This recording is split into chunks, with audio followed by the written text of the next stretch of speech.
Olá para você que nos acompanha pela Rádio Defensoria, eu sou Adriana Carla, nós estamos aqui para mais uma edição do Conversas Inclusivas e hoje tem um assunto muito interessante que eu trago para você. Nós vamos falar do diagnóstico tardio do autismo e ampliação de direitos. Tudo isso aqui no Conversas Inclusivas. E hoje, para conversar com a gente, nós temos o nosso ilustre convidado que está aqui conosco, o deputado federal Zé Haroldo Catedral, que vai também nos trazer mais informação, inclusive sobre a lei de sua autoria aí, que incentiva o diagnóstico do TEA. Seja muito bem-vindo, deputado, ao Conversas Inclusivas. É uma honra te receber aqui. Obrigado, Adriana. Eu que fico muito lisonjeado em ter sido convidado, né, para estar aqui com você, conversando. Desejo uma boa tarde aí para todos os nossos ouvintes que estão nos assistindo nesse momento. E vamos falar um pouquinho sobre a lei da minha autoria, a lei 15.256, que foi sancionada pelo presidente Lula em novembro do ano passado, né? E é uma vitória para toda a comunidade TEA do Brasil, uma lei que incentiva o diagnóstico tardio do autista adulto, né? Nós sabemos que com os avanços que nós temos hoje, né, na infância, muitas crianças já recebem o diagnóstico correto, já começam os seus tratamentos, né, e a evoluir dentro do espectro, mas a gente sabe que existe uma população adulta que ainda não se compreende, que não sabe o porquê não consegue ter um convívio social, ou não sabe o porquê tem uma sensibilidade sensorial. São todas características do autismo, né? Então essa população adulta que passou pela infância e sozinho às vezes, né, se desenvolveu, mas chega numa fase adulta, ele pode acabar achando que ele tem uma depressão ou que ele tem uma ansiedade.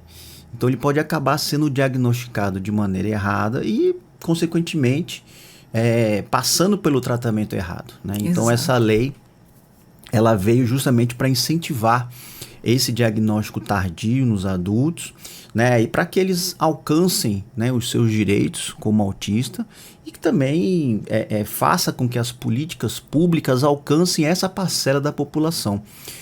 A gente sabe que hoje as políticas públicas para o diagnóstico da infância são muitas, né? Desde as normativas, desde o colégio, né, já são feitas para que quanto mais cedo você diagnostique uma criança, né, ela possa acessar a isso. Mas quando um adulto ele passa por isso e chega na vida, uma pessoa passa por isso e chega na vida adulta, essas políticas cessam, né? E essa lei vem para corrigir, né, essa distorção que existe dentro do diagnóstico do adulto autista. Exato, porque até então as pessoas sempre falam muito no diagnóstico ali de primeira infância, ali quando a criança está começando a se descobrir, que os pais começam a enxergar ali já as suas primeiras dificuldades.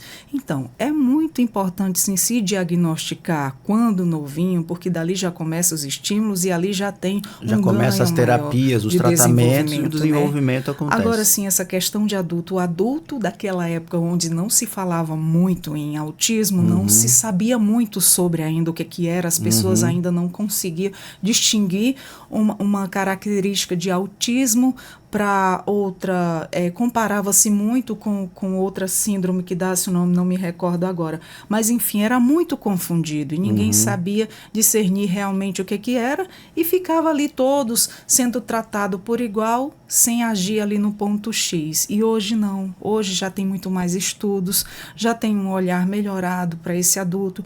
As pessoas quando têm filhos autistas e a partir dali eles começam a, será que eu sou também? Muitos pais, eles acabam, diante do diagnóstico dos filhos, acabam se descobrindo autistas também. Exato. Né? Eu conheço pessoas que têm já 1, 2 filhos e eles falam, olha, eu via meu filho e eu comecei a lembrar da minha infância, que eu passei também por tudo isso, né? E aí acaba a pessoa, né, aí obtendo aí também, né, o diagnóstico de que ele é um autista também. Né? Exatamente. Que teve que se desenvolver, né, sozinho, né, porque não passou por nenhuma terapia, isso. mas está podendo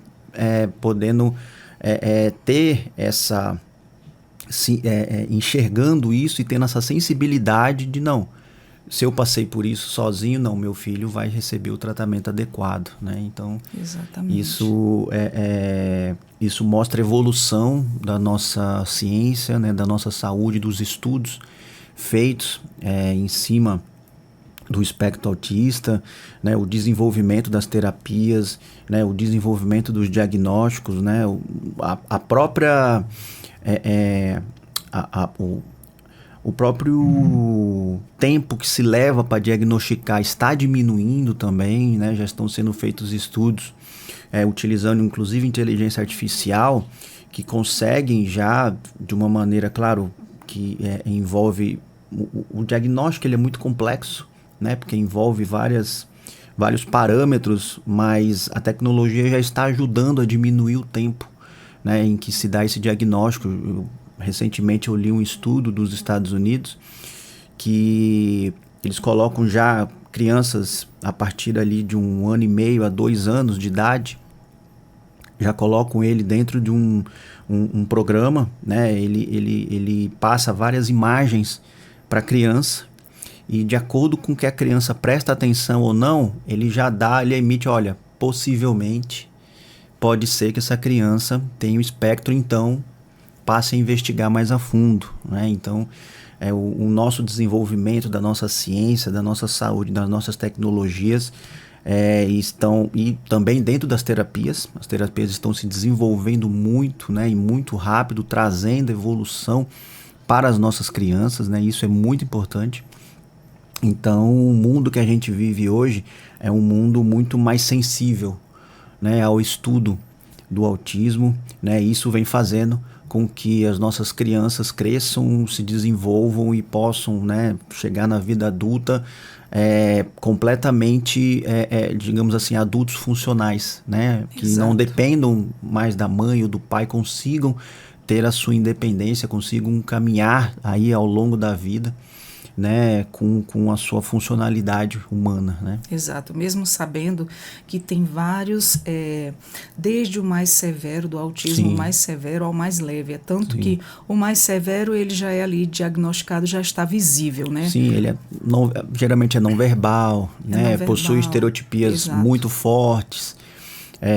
Né? Várias limitações. Várias limitações. Né? Em questão de, hoje em dia, a criança ela tem seletividade alimentar, hipersensibilidade ao toque, hipersensibilidade auditiva, e todas essas questões traz aí dificuldade para os pais que estão ali de frente, para as mães que estão ali de frente também.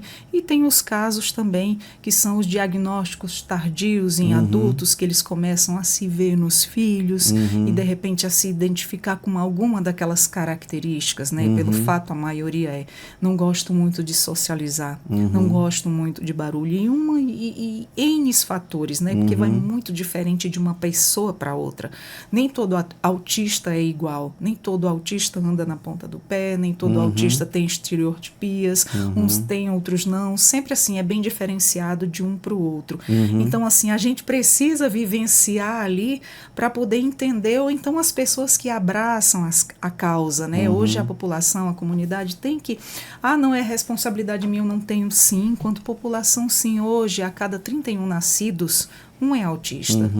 Então, assim, se esse número vem diminuindo. Exato. Enquanto eu, como ser humano, não me importar mais com a vida do outro, que tipo de ser humano sou eu, né? A gente tem que praticar a empatia. Isso. E pensar sempre, e se fosse comigo? Porque, às vezes, a maioria das dificuldades é quando você vê uma criança em crise na rua. Os pais são muito julgados em questão de a mãe não dá limite, né? Ainda existe, infelizmente, muito julgamento, né? Pessoas ignorantes, para mim, são pessoas que julgam dessa maneira e que acham que isso aí é falta de chinelo, isso é falta de corretivo. Eu já ouvi coisas realmente absurdas, assim, coisas absurdas que a gente escuta. Você usa seu filho. Eu disse, eu uso meu filho? Nunca vou usar meu filho. Agora sim, eu protejo ele de pessoas que não têm um entendimento. Claro. Isso aí torna a vida dele e a minha muito mais difícil. Mas, enfim, por um mundo melhor, né? A gente luta por isso todo dia, as famílias, as pessoas que abraçam a causa E assim, um dia de cada vez, e a gente vai vencendo. Já tem muitos avanços aí, já muitas melhorias olhando para trás, né? Hoje já se tem muito mais o conhecimento, já se tem muito mais evolução e a gente espera cada vez mais melhora. Que uma das dificuldades, deputado, hoje, falando como mãe, né, de 2 crianças, e conheço vários grupos de mães que quando a gente leva nos atendimentos, nas escolas, a gente conhece uma outra, conhece a dificuldade uma da outra. A maior dificuldade são dessas mães que elas param de trabalhar, que elas se dedicam ao cuidar dos filhos, a levar para os estímulos ali que é ofertado pelo SUS. E outra dificuldade maior ainda é profissionais voltados para esses jovens, para essas crianças, uma continuação, porque estão pensando até então só ali naquele momento, na infância, sendo que temos a fase da adolescência, que é uma fase muito difícil, onde chega a puberdade, e onde aquilo tem que ser trabalhado. Sim. E a vida adulta, né? A vida inteira. É como você bem falou, que a gente tem que estimular para dar o máximo de autonomia para ele. Até porque os psicólogos nos fazem refletir muito em questão de dizer o seguinte: você não vai estar aqui para sempre. Isso. Você tem que dar autonomia para o teu filho, e seja qual for a condição dele, do mais leve ao severo, você tem que dar o máximo de autonomia para ele, deixar ele aí fazendo pelo menos o mínimo, aprendendo a tomar seu banho, a comer sozinho, seja aí onde ele conseguir, até onde ele conseguir. É isso mesmo. Né, a gente ouve muitos relatos, né, de mães que às vezes, né, têm filhos que estão dentro do aspecto de maneira mais severa, e elas falam: olha, é até triste, né, mas eu queria que meu filho morresse 5 minutos antes de mim, né? É triste você, né, ouvir isso, mas é o desespero de uma mãe. Sim.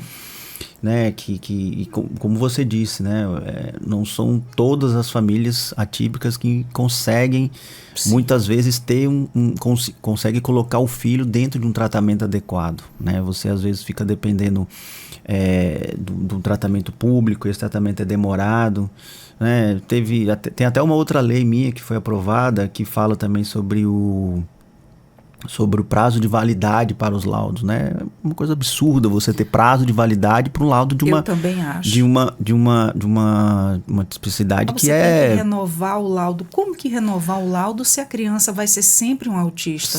Então, não tem cura, ele vai ser assim para o resto da vida. Vai ser assim, então é um absurdo, né? É uma burocracia a mais que a gente aprovou, acabou lá na Câmara.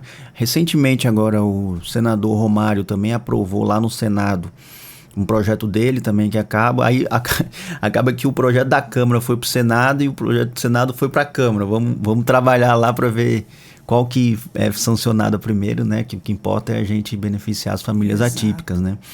Mas voltando um pouquinho sobre a lei, né? Então essa lei, a 15256, ela altera a lei 12764, que é a lei da Política Nacional de Proteção dos Direitos da Pessoa com Transtorno de Espectro Autista, né? Então, a gente, ao incentivar esse diagnóstico em adultos, aquele adulto também passa a ter os direitos que estão na lei 12.764. Isso é muito importante, né? São direitos que vai desde um estacionamento, por exemplo, né? Exato. Até mesmo um tratamento mais complexo via rede pública, né?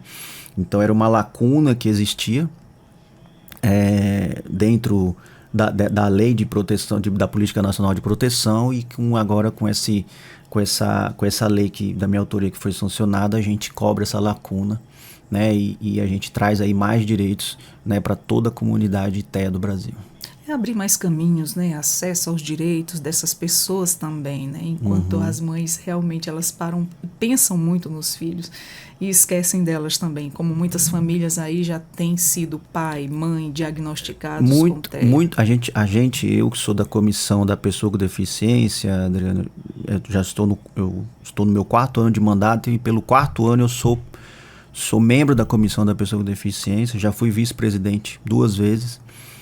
E uma coisa que a gente discute muito lá é quem cuida de quem cuida. Exatamente. Né? Porque a gente vê mães esgotadas, né? A gente vê mães desenvolvendo burnout, a gente vê mães desenvolvendo depressão por conta do cuidado excessivo, ter que estar sempre em alerta. Né, em alerta 24 horas. Um exemplo na sua frente, deputado, que quando chegou a pandemia, que eu estava naquela correria, ainda não tinha conseguido voltar a trabalhar na minha função. Eu estava só nos cuidados com as minhas crianças, levando para o atendimento, outro em fase de diagnóstico, né, sendo ali observado pelos profissionais, e tudo pelo SUS. E graças a Deus, no tempo, eu tive essa vaga lá, fui abençoada, porque assim, na época também eu não trabalhava, não tinha condições de custear nenhum tipo de atendimento. E aí, nessas levadas aí às minhas crianças, a psicóloga falou assim para mim, se você parar nessa tua rotina de vida, isso tantas outras mães também que passam por essa situação, se você parar, você vai cair por terra. Eu digo, nossa, por quê? Porque você está ocupando a tua mente. Então chegou a pandemia. Eu acredito que não só foi eu como mãe, como muitas mães também passaram por essa situação. Quando chegou a pandemia, que todo mundo se isolou dentro de casa, eu tenho o meu autista de 17 anos, que é o do meio, ele é não verbal, ele repete muito, tem a fala perfeita, mas como o doutor Lessa falou, ele não tem a comunicação. E aí o que acontece? A pandemia chegou, só resumindo a história, que precisa entender o que é que uma mãe passa. Naquele isolamento, eu fiquei com um medo excessivo dele ficar cansado e não saber expressar para mim o que é que ele estava sentindo. Então, minha cabeça foi à loucura. Eu adquiri síndrome do pânico, ansiedade em alto grau. Até então, a ansiedade que a gente tanto falava, eu pensava que era uma pessoa muito ocupada, atarefada, que corria ali com seus afazeres. Não foi nada disso. Ela foi para o corpo, não foi só na minha cabeça. Ela foi para o corpo, me deu taquicardia, fui parar no HGR umas 4 vezes, com muita falta de ar, sem respirar. Chegando lá, me colocava naquela máquina, fazia exames, não dava nada. Era o pânico. Era o pânico. E aí tive que ir para o psiquiatra também, fazer um ano de acompanhamento, com psicólogos também. Graças a Deus hoje está sob controle. A gente sabe que qualquer gatilho pode desencadear, mas pelo menos eu já sei o que eu tenho. E tudo isso pelo autocuidado de uma pessoa que não sabe se cuidar, e tantas outras mães. Você ouviu falar também no caso daquela mãe que se matou por burnout, sobrecarregada, ela já não aguentava mais. E isso, muitas acho que pessoas teve um caso da né? mãe que matou o filho e se matou, eu acho. E teve um caso de uma que se matou porque ela não aguentou, o trabalho era demais. A criança dela era um autista severo, e assim, ela não tinha rede de apoio. Hoje é uma coisa assim gritante nas famílias, a falta de apoio. Muitas vezes essa mãe tem até um companheiro. E muitas vezes o companheiro ainda abandona a mãe. Exatamente, acontece muito. A gente tem muitos casos, né, de infelizmente, um homem quando vê que o filho está no espectro, ele simplesmente abandona, vai embora, some. Né? Isso acontece. Isso não é. Isso. Não são exceções. Acontece muito. Muito. A mãe que passa ali a cuidar sozinho daquele filho, né? Aí a gente entra em outro problema. Tudo bem. A mãe ela consegue ali pelo menos o mínimo que é o BPC, né? Não é o suficiente. Mas não é o suficiente, mas consegue aquele mínimo, né? Vai levando a vida ali do jeito que consegue. Muitas trabalham em casa quando conseguem. Né? Mas só que aí a gente agora, eu também faço parte da comissão de defesa da pessoa idosa. Então teve um assunto que foi concomitante na comissão de defesa da pessoa com deficiência e da defesa idosa. Mulheres mães que entram na terceira idade, né? Muitas vezes o filho, por conta do autismo, ele também tem outras comorbidades, ele morre antes da mãe. Só que assim, ele falece, né? Mas a mãe já está idosa, então ela perde o BPC por conta do falecimento do filho. Só que ela já tem 65, 67 anos e nunca contribuiu porque nunca trabalhou. Porque a vida dela foi cuidar do filho. Exato. Então ela se vê na terceira idade, no momento em que ela já não tem força, né, para estar desenvolvendo um trabalho laboral. Exatamente. Sem nenhum tipo de renda. Exato. Isso é terrível, terrível. A gente está trabalhando. Muito. Acontece muito. A gente pensa que são poucos casos. Não, tem muito caso de mães idosas que passaram a vida cuidando do filho, né, e sobrevivendo ali com o BPC. E a partir do momento que esse filho falece, ela fica sem absolutamente nada. O INSS não cobre ela, então a gente está ali trabalhando junto na comissão para aprovar leis que protejam essa mãe que cuidou, né, a vida toda e não pôde trabalhar, não pôde contribuir, né, com o INSS. Como é que essa mãe vai viver, né? Ela fica numa situação de extrema vulnerabilidade. Mercado, né? de trabalho já não aceita porque tem idade.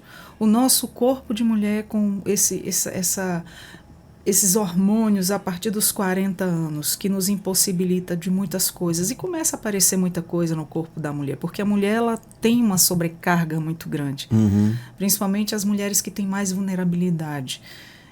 Enfrentam aí muitas dificuldades, carregam um peso sobre os ombros assim, tamanho. Ela, além de ser mãe, esposa, dona de casa, e tenta trabalhar fora, muitas assim, e se divide aí em 1000 pessoas em uma só, né? Essa mulher fica sobrecarregada. E como o senhor bem falou, muitas deixam de estudar, de trabalhar. Deixam de fazer tudo. Para se dedicar ali à família. É como um casamento também. Às vezes ela se dedicou tanto ali à família, né? Ficou ali para dar suporte a todo mundo, ao esposo, aos filhos, e não pôde se qualificar, não pôde estudar, ficou ali tomando conta da casa. Assim é uma mãe atípica também, né? Ela se dedicou ali ao filho, não teve rede de apoio, era só ela. Não tem companheiro. E aí chega no momento que ela se viu sozinha também. Sozinha. Sem nenhuma fonte de renda. Sem nenhuma fonte de renda. Então, assim, né, são pessoas que ficam totalmente à margem da sobrevivência, né, dentro da nossa sociedade. E a gente precisa, como político, né, a gente precisa trabalhar para resolver essa questão que é muito, muito séria mesmo. E que olhar, assim, imprescindível, né, a essas mulheres, assim, a gente fica, assim, muito maravilhada em ver alguém pensar na gente. Eu digo a gente como um todo, mães atípicas, né, isso é muito importante. Não ficar esquecida depois de enfrentar, assim, uma batalha, porque é uma batalha, por mais que você lute ali com todo o amor do mundo, que é o carinho de uma mãe, eu acho que o amor da gente dobra, triplica, porque ele tem as necessidades dele e a gente tenta suprir a qualquer custo. E aí se torna um fardo, sim, pesado. Não porque você não goste, não ame o seu filho, mas porque é difícil. Mas é desafiador, né?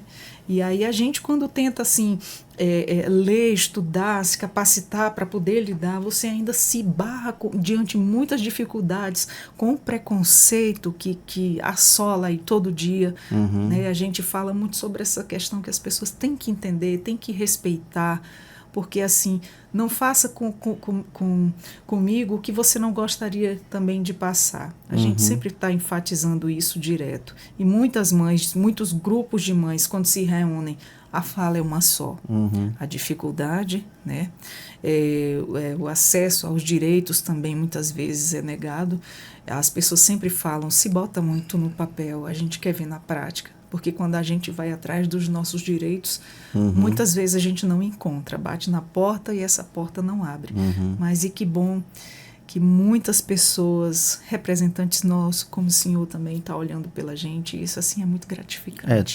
Todo o meu trabalho legislativo, nesses 4 anos, está sendo realmente voltado para desenvolver, né, matérias de leis que realmente tragam mais direitos, né, para a comunidade autista, né, e também para os idosos, para a terceira idade, né. Eu venho me empenhando muito nisso porque eu acho que são questões muito humanas, sabe? Essa comissão da pessoa com deficiência e do idoso não é uma comissão que está sob os holofotes, né? Existem outras comissões que são mais midiáticas, digamos assim, né? Inclusive até com recursos, né? As famosas emendas de comissão são recursos que ficam nessa comissão. E a comissão da pessoa com deficiência não tem recurso nenhum, né? São realmente comissões para quem quer estar lá trabalhando numa questão humana, né? Que envolve nichos da nossa sociedade, mas nichos que precisam de muita ajuda, né, principalmente de um político. E é por isso que eu tô lá, né, e pretendo, se Deus quiser, né, a população assim enxergar, nos próximos anos continuar trabalhando também para a gente aprovar mais leis que tragam mais direitos, né, que façam como que você falou, que as coisas saiam do papel, né, e cheguem realmente nas famílias, né. Eu não tenho, eu não venho de uma família atípica, né, eu não tenho nenhum caso na minha família, mas eu tenho aquela coisa que você falou.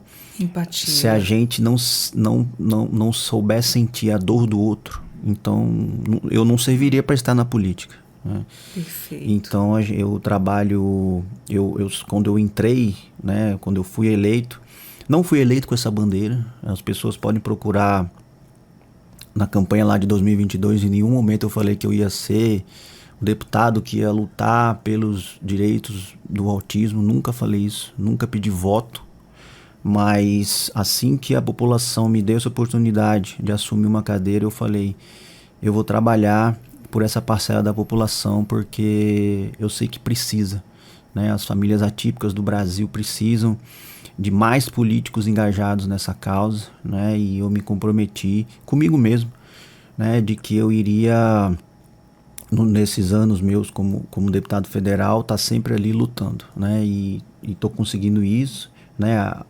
aprovação de 3 leis e essa que foi sancionada já está valendo, realmente é uma vitória, né, que eu tenho muito orgulho, né, a gente sabe que eu sou um só, mas eu tô fazendo a minha parte, né, para melhorar a vida das famílias atípicas, e nesse primeiro mandato eu já consegui isso, mesmo que pouquinho, mas eu já consegui. Isso me deixa muito feliz, né? E também a gente, deputado federal, tem acesso a recursos, né? E a gente vem ajudando uma instituição muito importante aqui do nosso estado, que é a UPA, né? A União de Pais e Pessoas com Autismo, né? Eu coloco recursos lá, né, para Muri, chamo ela de amiga minha, Muriane.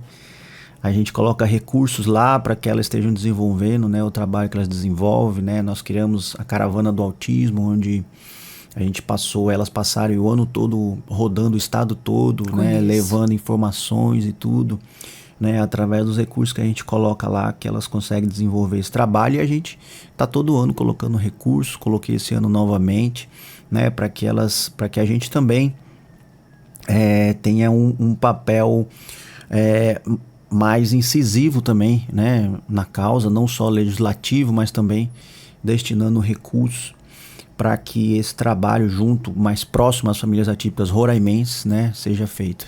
A UPA é muito importante, faz esse trabalho de mediação, inclusive eles estão aí com projetos incríveis aí, trouxeram também para cá, vai ter agora um congresso, né? Sim, é o congresso, né, eu estarei lá participei ano passado foi o primeiro. Agora é o segundo congresso também, eu dou apoio lá para elas, para a realização desse congresso, e se eu não me engano é agora de 5 a 8 de março. Com informações inovadoras, com profissionais capacitados, competentes, que vêm ali trazer tanta informação para o público família, quanto também para os profissionais, para os representantes, para as pessoas que estão ali abraçando a nossa causa, e isso é muito gratificante ver tudo isso acontecer. E se eu não me engano já estão esgotadas as entradas. Sim, já esgotaram então as demonstra, entradas, né, que a grande procura, né, um grande público que a gente tem aqui em Roraima, né? Isso, Defensoria também, nós temos uma vez ao ano, agora em abril, nós vamos ter um mutirão da inclusão, que foi o ano passado, aconteceu em abril, foi muito importante, né, aquela ação inteira, prestando atendimentos jurídicos às mães, né, facilitando ali ao máximo a vida daquelas mães que andavam com seus filhos, mães ali sendo voluntárias, ajudando umas às outras, porque só quem vive ali a vida atípica sabe o que a gente passa. E assim, foi muito emocionante. Nós montamos até um podcast ao vivo lá, entramos no YouTube, todos os profissionais que vinham até a gente, todos os parceiros, todas as famílias, foram lá com a gente, prestaram seu depoimento, entramos ao vivo, e assim, foi um trabalho lindo, maravilhoso. Eu vi aquelas mães lá embaixo, voltei aos tempos mais difíceis em que eu passei. Hoje, graças a Deus, já está bem ameno, já está bem encaminhado. E assim, a lágrima rolou, não teve para onde, eu me vi ali naquele momento, e assim, foi muito emocionante. E as mães que vinham também conversar, né? Teve mães também, relato de mães que estão se especializando. Hoje nós temos assim uma dificuldade na questão de psiquiatras, né? Eu vi falar que também tá uma dificuldade aqui no estado de TO. Tinha essa mãe que está fazendo, já tem turmas de teologia, de TO, né? Terapeuta ocupacional, se formando, inclusive mães de autistas se qualificando, porque sabe, tanto eu vou trazer benefício para o meu dentro de casa, como vou ajudar os demais. Sim. E isso é muito bonito. Vou tratar meu filho e tratar os Exatamente. Teve um relato dessa mãe, inclusive está lá gravado no YouTube, também foi o Conversas Inclusivas, foi onde nós estreamos o nosso podcast. Legal. Foi muito emocionante, deputado, levar, ajudar pelo menos... em forma de informação, né, e levando ali o que estava acontecendo naquele momento para essa comunidade, né, foi muito bonito, foi muito importante esse trabalho da Defensoria também, que é super parceira. Que legal. Foi maravilhoso. Bacana. Contamos com a sua presença no próximo Conversas Inclusivas. Só me convidar que eu venha. Se Deus quiser, no mutirão da inclusão da Defensoria, que foi muito lindo. Então, mas assim, a gente falando nos direitos dessas pessoas, a gente sabe que quanto cidade a gente já tem lá nossas dificuldades, mas como garantir que essa lei chegue de fato aí aos municípios e à ponta de atendimento, né, que é onde a vida acontece? Fiscalização, né? A gente tem que cobrar o ente responsável pela aplicação das leis, né? A gente tem aí o Poder Executivo, o Poder Legislativo, né? Lá no Poder Legislativo a gente elabora as leis, né? E o presidente sanciona, e a partir daí o Poder Executivo ele tem que pegar aquela lei e botar para ser executada. Então a gente tem que fiscalizar a execução das leis. Então, o que é que o governo está fazendo para incentivar o diagnóstico no adulto, né? O que é que o governo federal está fazendo? O que é que o governo estadual está fazendo? Agora é cobrança, né? A lei, digamos assim, ela autorizou a ser feito, né? Agora tem que ser feito. Quem é que faz? O Poder Executivo, que é quem executa, quem tem orçamento, quem tem, né, quem cuida da saúde, da educação, enfim. A gente agora tem que cobrar para que, né, os demais poderes, os entes que estão ali dentro, tanto municipais quanto estaduais quanto federais, eles estejam, né, efetivamente tirando isso do papel e trazendo para a realidade das pessoas, né? Se houver boa vontade, né, se houver boa vontade, se houver maneiras que isso seja feito, isso tem que ser feito, porque agora é lei, né? Passa a ser um direito da pessoa e realmente a gente tem que cobrar, né? Como sociedade, né? Cobrar para que o que foi determinado em lei seja cumprido. Certo. A gente sabe também que o acesso ele ainda é desigual, né, no país. Como é que o parlamento ele pode contribuir, né, para os adultos e idosos que eles saibam que tem esse direito, né, ao diagnóstico? A gente pode contribuir, né, de maneira a estar ali elaborando leis, né, projetos de leis, levando informação para a população,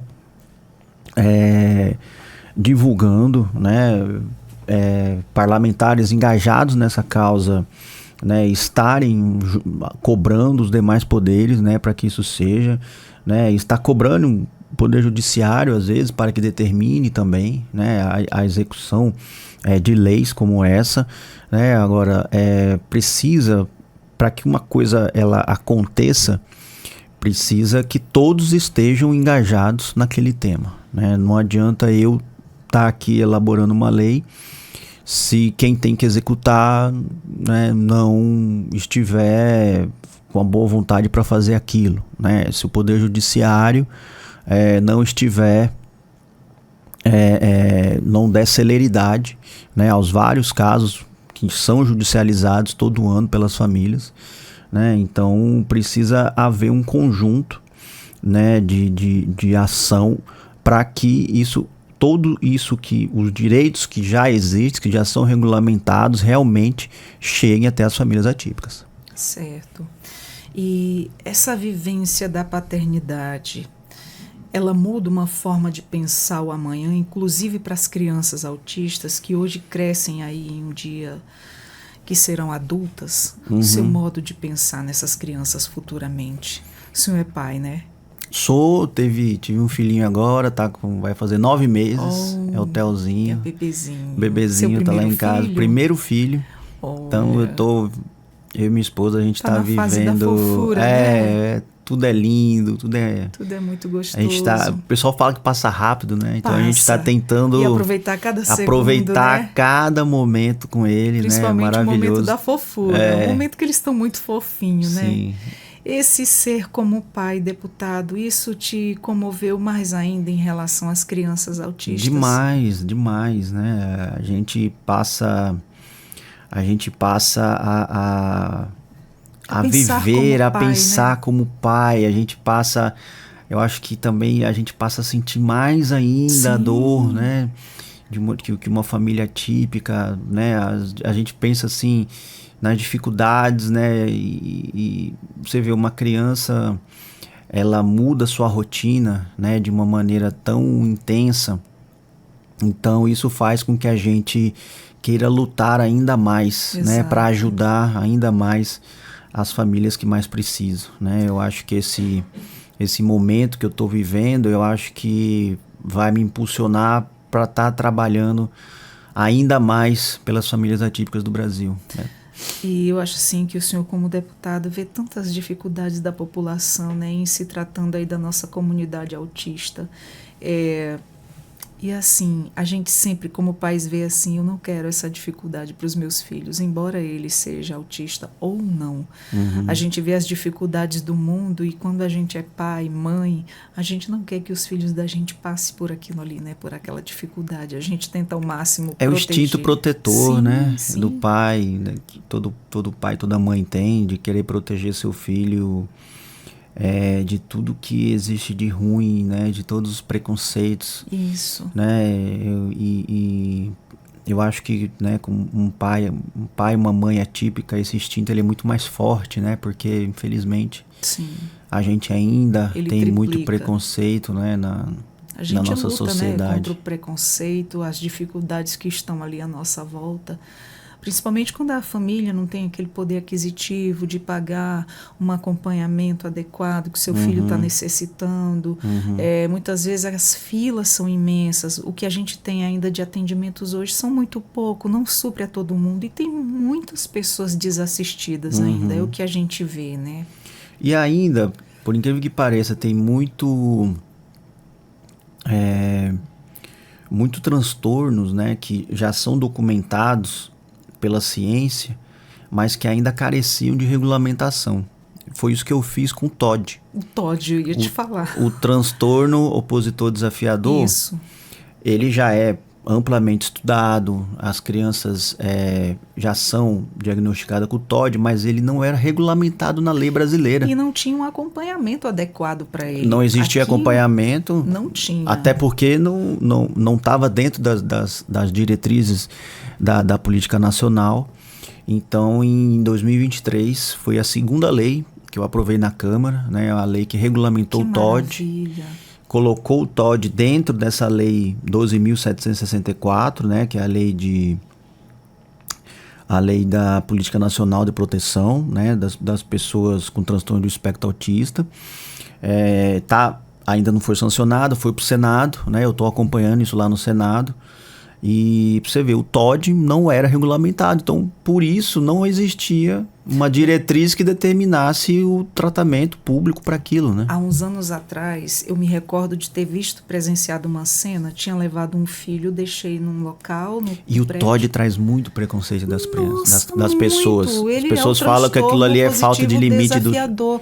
E aí é que sofre o julgamento das pessoas com mais força ainda, né? É aquela criança que se joga no chão, que berra e tal. É a criança Nossa, que ela cadê tem um essa transtorno mãe? que Isso. o nome diz, transtorno opositor desafiador. Ela é um transtorno que faz ela desafiar a autoridade. Isso. Né? Às vezes não é nem só o pai e a mãe, é qualquer autoridade. É qualquer pessoa. É o professor, é o pai, é a mãe, professor, é o tio, avô, qualquer um. E isso não é falta de limite, é realmente uma condição que a criança É um transtorno que a pessoa nasce. tem que passar, a criança tem que passar pela terapia, pelo tratamento. E agora eu me recordo uma cena de anos atrás, eu levando os meus filhos para acompanhamento e eu vi uma mãe muito desesperada. Ela teve o diagnóstico do filho pequenininho ainda já, com TOD, e aqui não tinha um acompanhamento adequado para essa criança. E aí falaram que ela ia ter que buscar atendimento em outro local porque lá não tinha, e ela ficou chorando ali, desesperada, o que ela ia fazer, se ela não tinha apoio, se ela não tinha para onde correr. E a gente, quanto mãe, a gente vai lá tentar conformar e consolar de alguma forma, né? Dando um ombro amigo para aquela mãe chorar. Mas assim, a gente coloca o coração também naquela mãe. Meu Deus do céu, se para mim já está difícil, agora imagina para ela. E são essas situações que a gente presencia no nosso dia a dia, quanto mãe atípica. Você vê a situação dos outros também. Às vezes a gente acha que para a gente está difícil, tem gente muito pior. Tem. Nossa, tem. Como tem, deputado, como tem. Mas assim, muitas mães elas relatam também, né, a questão do medo do futuro dos filhos, né? Essa lei ela também é uma resposta a essas angústias familiares? Também é uma resposta, né? Claro que o principal objetivo era dar um alento para a pessoa que ainda não se descobriu dentro do espectro, né? Para que ela seja incentivada a ir atrás do diagnóstico, consiga o diagnóstico e obtenha acesso aos direitos, né? O objetivo principal é isso. Mas também, né, eu já vi pessoas lá na comissão, a gente recebe muitas famílias atípicas lá, principalmente nas audiências públicas, e elas falam que as políticas públicas, elas vão bem até a maioridade. Depois dos 18 anos, e eu não sei se talvez, né, você tem um filho já com 17 anos. Ele está sem atendimento. Então, as mães, elas falam muito, olha, a criança ali, a primeira infância, né? Por mais que às vezes, em alguns lugares seja precária, mas existe. Mas a partir do momento em que essa criança, ela né, passa para a adolescência, e depois completa a maioridade, praticamente depois dos 18 anos, né, já não existe mais, digamos assim, uma proteção do poder público com relação ao tratamento, né, para o autista maior de idade. Então isso é uma coisa que a gente precisa trabalhar lá também, né, porque, como você disse, existem, né, crianças, adolescentes que estão dentro do aspecto de maneira severa, vão precisar do acompanhamento a vida toda. Exatamente. Né? Não até... Né? A gente, quando está nesse andamento, eu te falo como mãe, que já passei por muitas coisas, né? São 17 anos já de caminhada. Então, assim, já vi muita coisa. Inclusive, você chega em determinados locais e o profissional chegar para você e dizer: bom, já estagnou, não tem mais o que fazer aqui. Você sabendo que o teu filho precisa de atendimento para o resto da vida, né? Porque o meu é classificado como nível suporte 2. Antigamente tinha essas classificações, né? Nível, hoje já não fala mais. O F, né? o CID já mudou, né? Era estavam... Só para o pessoal ter mais ou menos uma ideia do que é, porque também ajuda as pessoas a entenderem o grau do autismo, né? O nível suporte 1, o 2 e o 3. O meu está no meio, né? Está no 2. Então, assim, aquela pessoa que tem todo o entendimento, mas assim, ia precisar de um acompanhamento o resto da vida. E você chega, o profissional chega para você e diz: ele já está há muito tempo aqui, você não acha? Já estagnou. E aí tem muitas outras crianças que a fila está imensa e eles não têm nenhum atendimento. Assim, é difícil, te coloca numa situação que, poxa, Faz você que não refletir, é para colocar. Que não é para colocar. Primeiro que não tem que... Né? Isso deixa é uma espécie de chantagem emocional. Isso, deixa a gente falar, olha, tem muita criança que precisa, né? E você tá aqui ocupando isso é... E o meu filho? Isso é totalmente um profissional fazer isso. Exatamente. É totalmente antiético. Isso totalmente, não existe. Foi totalmente. O que eu achei, isso é uma chantagem emocional, pô. Sim, eu achei assim um despreparo, né? Então assim, você se depara com esses tipos de profissionais, você se depara com aquele que faz a diferença, aquele que faz teu filho evoluir, aquele que trabalha com amor, aquele que está ali só pelo seu salário mensal. Você se depara muito com essas N situações. Essa é uma das coisas que eu te citei. E fora o que outras e outras mães passam, né? Essas são as questões que famílias atípicas enfrentam todo o santo dia. Você enfrenta até esse despreparo, essa falta de ética. Porque, assim, se você está ali como profissional, trabalhando pelo desenvolvimento daquele ser humano, e você desestimula a mãe, né?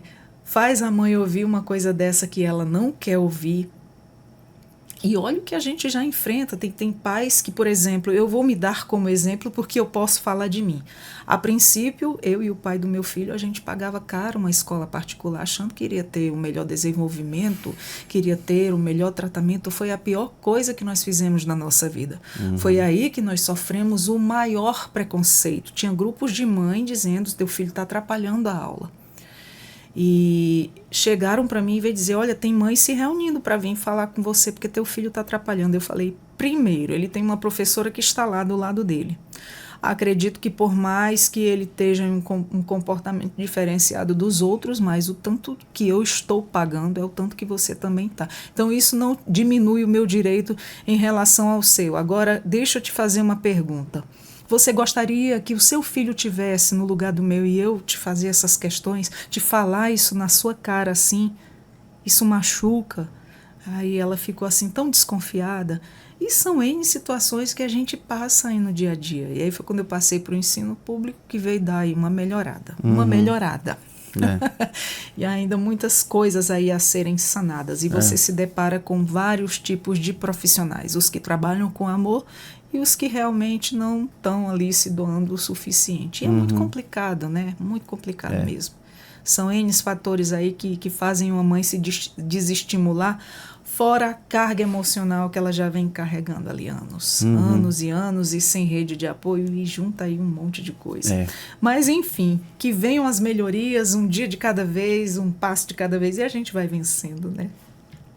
Mas, deputado, eu gostaria de te fazer uma pergunta. Como é que o Congresso ele pode atuar aí para capacitar profissionais da saúde, né? E também dar assistência social em todo o país? Olha, o Congresso ele vem atuando, né, muito nessas questões, né, principalmente relacionadas à saúde. Hoje nós temos, por exemplo, que é uma novidade dessa legislatura, né, a frente parlamentar dos defensores do autismo, né, que são um grupo de deputados, né, que se unem em todas as questões, né, relacionadas ao espectro. A gente está ali junto, lutando para garantir mais direitos, né. É claro que a gente sempre atua de maneira muito firme na cobrança, né, ao governo federal. Sempre que chega qualquer tipo de denúncia ou às vezes falta de medicamento, seja no SUS, seja em qualquer lugar, a gente vai para cima, a gente vai no ministério, a gente cobra, né? Eu já fiz vários pronunciamentos em tribuna cobrando o governo federal, né, acerca principalmente, né, com relação à medicação, né, que muitas crianças tomam, né, e que estão disponíveis na farmácia do SUS, né, e aí chega muita denúncia de que acabou, não está tendo, a gente vai sempre acontece, para cima, vem né? Uma demanda de medicação, ali quando os pais vão precisar novamente já não tem mais. Então a gente atua de uma maneira muito próxima, né, ao governo, cobrando medidas, né, que melhoram. O governo está sempre apresentando para a gente o que é feito, né? Os orçamentos são milionários, né? É gasto muito recurso da saúde no tratamento. Agora, é claro que né, são hoje nós temos estimados aí em torno de 6 milhões, se eu não me engano, no Brasil, né, de crianças diagnosticadas, né, dentro do espectro. Então é uma parcela da população muito grande, né? Mas a gente está diagnósticos, né? E a cada ano que passa crescendo mais, né? Então a gente está lá atuando para que o governo esteja realmente aumentando os orçamentos, né, para os tratamentos, né, aumentando o número de remédios disponíveis nas farmácias do SUS, né, e junto à Frente Parlamentar em Defesa, a gente está ali lutando para que as famílias atípicas, né, além de conseguirem mais direitos, também tenham a sua dignidade frente aos tratamentos, né, a sua dignidade de atendimento, né, que ele continue, né, e lá a gente está aberto, né, para receber. Eu recebo muitas denúncias, né? Nós lá na comissão recebemos também, e sempre que a gente recebe a gente vai para cima para cobrar, né? Para realmente de alguma maneira a gente tentar, né, conseguir com que os direitos, né, sejam respeitados. Perfeito. Deputado, e que legado o senhor acredita que essa legislação ela deixa aí às próximas gerações? Olha, como eu te falei, o meu legado político, legislativo, né, que eu quero deixar, né, é realmente leis que garantam ainda mais direitos para as famílias atípicas, né? A gente já conseguiu sancionar essa lei, né? A hora que conseguir sancionar a lei também, que acaba com o prazo de validade, vai ser outra vitória. A hora que a gente conseguir sancionar a lei que regulamenta o TOD, também vai ser outra vitória, né? E eu tenho outras leis que aí ainda não são aprovadas na Câmara, mas estão caminhando, né, nas comissões. Eu acho que o meu legado político que eu quero deixar, né, para as famílias atípicas é esse, né? É o trabalho que eu quero desenvolver, é o trabalho que me encanta, é o trabalho que eu sinto que eu entrei na política para isso, né? Como eu te disse, eu não tenho ninguém da minha família, né, mas eu sempre conto uma história, né? Às vezes as pessoas me perguntam, né, da onde é que saiu essa minha vontade de ajudar, não só a comunidade autista, mas as pessoas com deficiência em geral, né? Porque a gente atua na comissão, a gente atua, né, para todas as pessoas com deficiência. E eu conto uma história que talvez, às vezes o que acontece na nossa infância, né, reverbera por toda a nossa vida, né? Minha mãe é psicóloga e ela, quando eu era criança, 3, 4 anos de idade, ela tinha uma clínica onde ela fazia atendimento. Era uma clínica que promovia terapia para crianças com síndrome de Down, né? Nem se fala mais isso, agora é a trissomia do T21, né? E como na época ela não tinha onde me deixar, e acho que eu ainda não estava em idade de ir para a escola, ou era tarde, o período da tarde, né, que eu ia para a escola só de manhã, ela me levava junto para essa clínica e eu ficava lá junto com as outras crianças, né, com trissomia, brincando com ela. Então, assim, foram meus primeiros amigos, digamos assim, né, as primeiras lembranças que eu tenho de amizade, de estar brincando junto, eram todas com crianças que estavam dentro, né, da trissomia do T21. Então eu acho que quando eu entrei na política, foi natural para mim ir por esse caminho. Olha que interessante, né? Talvez eu sempre falo com minha mãe, quanto tempo? Não, você passava a tarde toda, você brincava. Olha que legal. Foram 2, 3 anos, né, desenvolvendo essa amizade com crianças, né, deficientes. Não tinha, deviam ter lá na clínica, não me lembro, mas devia também ter, né, crianças com autismo lá, porque era uma clínica de terapia, né? Então eu acho que essa vivência da minha infância foi que trouxe essa vontade de eu estar hoje, né, lutando, né, pelas pessoas com deficiência do Brasil. E o que essa vivência te trouxe, deputado? Empatia, respeito e um olhar de igualdade. De igualdade, né? Porque a criança ela ela não vê diferença. Para mim, eram meus amigos. A criança. Eram pessoas que... Eram outras crianças como eu, brincavam junto comigo. O que eu fazia, eles estavam fazendo ali também. Então, a criança ela não tem preconceito. Isso, né? É como eu ia te dizer, a criança ela não nasce com preconceito. Né? Vai muito da criação que ela tem, vai muito do que passam para ela, ali o que está em torno dela. Então, assim, como a sua mãe era uma psicóloga e tratava essas questões, tratava dessas crianças, então ali você teve essa vivência, esse olhar de igual para igual, é tanto que hoje essa empatia aí nos representando. É porque era uma pergunta que já me fizeram várias vezes. Olha, mas por que você foi por esse caminho? Você tem alguém na sua família que... Não tenho ninguém na minha família que seja autista ou que tenha alguma deficiência.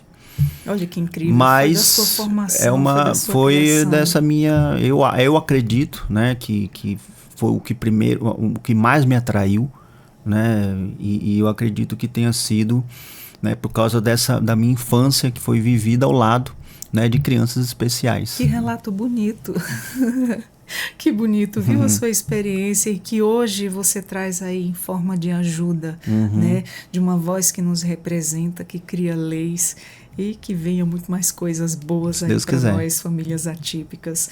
Bom, para a gente finalizar, a gente passaria a tarde inteira falando sobre esse tema. Ah, né? Eu passo a tarde toda porque é um assunto assim que, e de muita... que merece ser olhado, muito debatido, muito certeza. Olhado. Com certeza. Para a gente finalizar, que mensagem o senhor, como deputado federal, deixaria aí para quem passou a vida inteira, né, se sentindo deslocado e agora começa a encontrar respostas? Procure respostas. Não permaneça, né, se sentindo deslocado. Se você sente que existe algo de diferente em você, procure ajuda. Vá atrás do diagnóstico, né, seja ele qual for, mas, né, vá atrás de uma terapia, né, faça terapia. Eu faço terapia, né, eu acho que terapia é uma coisa que todos têm que fazer. Todos nós devemos. Todos nós temos que fazer, né, a gente precisa se conhecer, né, se conheça, né, e você que sempre se sentiu diferente, né, vá atrás, né, pesquise, ache respostas para o que você sente, né? Eu acho que o que não pode é nós resguardarmos isso, né? Isso pode lá na frente transformar em uma depressão, né? Em um sentimento ruim. A gente não pode, a gente tem que se conhecer, né? O autoconhecimento ele é fundamental. Acho que isso vale para todo mundo. Com certeza. Eu acho que se o mundo, né? Se as pessoas procurassem se conhecer melhor, acho que o nosso mundo seria melhor. Eu acho que o nosso mundo haveria mais respeito, mais empatia, né? Se as pessoas elas se conhecessem, né? A gente vê, infelizmente a gente vê muitas coisas ruins no nosso mundo e a gente vê que realmente são pessoas, né, que são involuídas, né? Pessoas que ainda carregam preconceitos, pessoas que às vezes carregam traumas geracionais, né? Pessoas que não se tratam. Exatamente. Né? E isso reverbera na nossa sociedade de maneira muito ruim.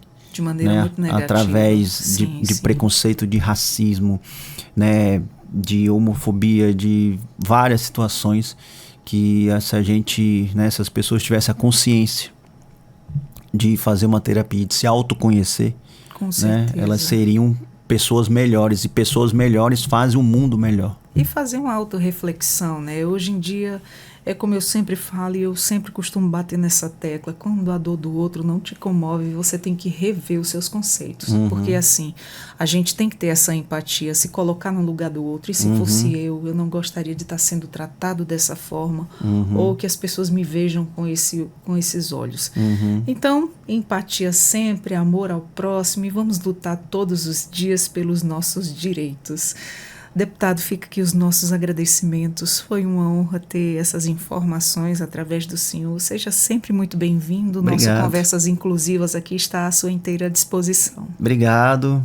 Muito obrigado pelo convite. Uma satisfação, né, poder estar aqui no programa Conversas Inclusivas. Quero voltar mais vezes, se Deus quiser, falando sobre novas leis, né, que tenham sido Maravilha. aprovadas, né, sancionadas, né, se Deus quiser a gente aí, né, continuar o nosso trabalho, a gente vai continuar aí trabalhando pelas pessoas com deficiência, pelas pessoas idosas, né, aprovando leis que tragam mais direitos, né, para as famílias atípicas e desenvolvendo um trabalho lá em Brasília, um trabalho humano, um trabalho empático, um trabalho que realmente tente transformar para melhor, né, a vida das nossas famílias atípicas. Com toda certeza. Foi um prazer lhe conhecer, primeira vez que lhe vi pessoalmente, até então só por internet, televisão. E eu fico assim, em nome de todas as mães atípicas, muito grata por estar nos representando, por criar leis aí que nos dão direitos e fazer a gente ser enxergado cada vez mais para a gente ter cada dia mais melhorias para nós, famílias atípicas. Muito obrigada, deputada. Obrigado, Adriana. Vamos ficando por aqui. Você gostou da nossa conversa? É muita informação boa, então já compartilha. Você é família atípica ou conhece alguém que vivencia o autismo ou outras síndromes ou outras necessidades especiais? Então já compartilha essa informação. Você acessa a nossa Rádio Defensoria pelo YouTube, o Deezer e o Spotify. O nosso podcast de hoje é o Conversas Inclusivas. E eu sou a Adriana Carla. Vamos ficando por aqui e até a próxima. Obrigada pela companhia.